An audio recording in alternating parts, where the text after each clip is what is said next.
Water interruption sa ilang barangay sa Urbiztondo, posibleng umabot ng isang linggo dahil sa sirang panel board. Para sa detalye, nagbabalik Idol Denise Brillante. 104.7 IFM. Report!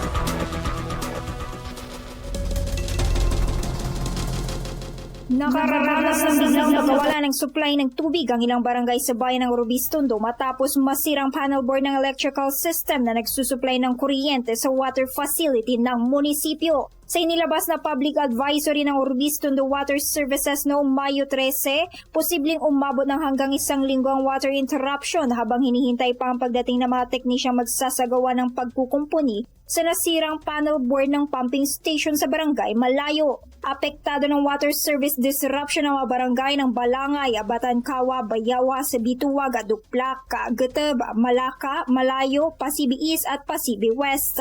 Ayon sa water facility, kusang namamatay ang panel board ng pumping station na nagdudulot ng pabugso-bugsong supply ng tubig sa mga apektadong lugar. Sa ilang pagkakataon, pansamantala umanong pinapagana ang sistema upang makapagbigay ng ilang oras na supply. Pinapayuhan ng mga residente na mag-imbak ng sapat na tubig tuwing may pansamantalang pagbabalik ng supply habang isinasagawa ang pagkukumpuni sa pasilidad. Kasama mo mula rito sa IFM News Dagupan, ito si Idol Denise Brillante Tatak. IFM IFM News. IFM News. IFM News.